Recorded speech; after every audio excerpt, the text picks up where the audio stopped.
Hello, नमस्ते. मी किरण आणि आपले सर्वांचे परत एकदा माझे रसोई चॅनल किरण's रसोईमध्ये स्वागत आहे. आज आपण बघणार आहोत आवळ्याचा मुरंबा.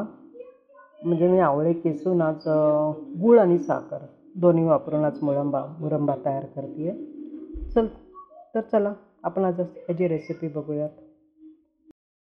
सर्वात पहिल्यांदा आपल्याला आवळे लागणार आहेत. मी इथे अर्धा किलो 500 ग्राम आवळे घेतले आहेत आणि ते चांगले 2 पाण्यामध्ये चांगले धुवून घेतलेत.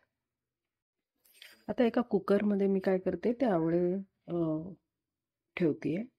ह्यातमध्ये पाणी टाकायची काहीच गरज नाही. फक्त थोडंसं नावाला शिंतोडा द्या त्यावर पाण्याचा, किंवा मग थोडंसं नावाला 1-2-3 चमचे पाणी टाका. बाकी ह्याला पाण्याची गरज लागत नाही. वाफेवर हा चांगल्या प्रकारे शिजतो. 1 किंवा 2, जास्तीत जास्त 2 शिट्ट्या, त्याच्यावर शिट्ट्या करू नका, गाळ होईल, करून घ्या. आवळे तर चांगल्या प्रकारे शिजलेत.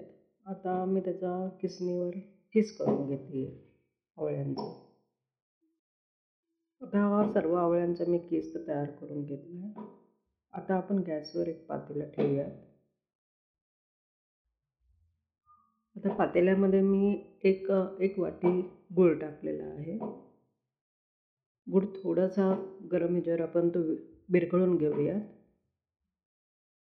आता गूळ थोडंसं विरघळल्यानंतर मी त्यात 1 वाटी साखर टाकली आहे आणि ती आता चांगल्या प्रकारे हलवून आपण मिक्स करून घेऊयात. गूळ आणि साखर चांगल्या प्रकारे हलवत राहा. ती पूर्णपणे विरघळू द्यात. साखर आणि गूळ चांगल्या प्रकारे विरघळू द्यात.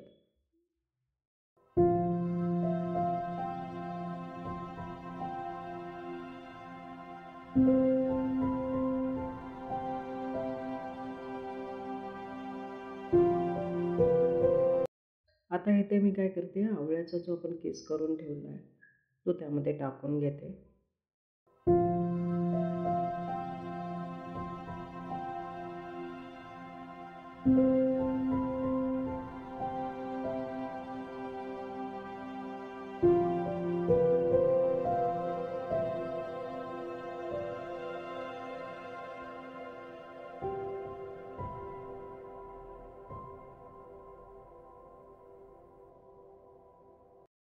पाच मिनिटं चांगल्या प्रकारे हलवून घ्या. पूर्ण मिक्स होऊ द्यात.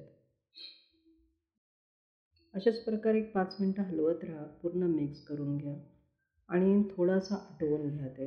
म्हणजे आवळ्याला त्याचं स्वतःचं पाणी सोडतं आवळा, तर त्यामुळं ते पाणी जे येईल ते थोडंसं आटवून घ्या. पूर्णपणे आटवू नका. थोडंसं आटवून पाकासारखं होऊ द्यात.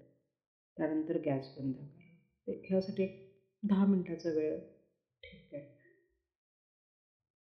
बघा 10 मिनिटानंतर हा चांगल्या प्रकारे आटला आहे. आता मी ह्याला गार करायला बाजूला ठेवून देते. गार झाल्यानंतर हा अजून घट्ट होईल. आणि बघा गार झाल्यानंतर 5-10 मिनिटानंतर मी हा डब्यामध्ये भरते आहे. बघा किती चांगल्या प्रकारे तयार झाला आहे. हा 1-1.5 महिना सहज टिकतो. फ्रीजमध्ये ठेवलात तर जास्त दिवस जाईल. आणि आरोग्यासाठी हा मुरंबा खूपच चांगला आहे. सकाळी उठल्यानंतर तुम्ही डेली 1 चमचा जरी खाल्ला तरी आपले पित्त, कफ, दोष ह्यांच्यासाठी खूप उपयुक्त आहे.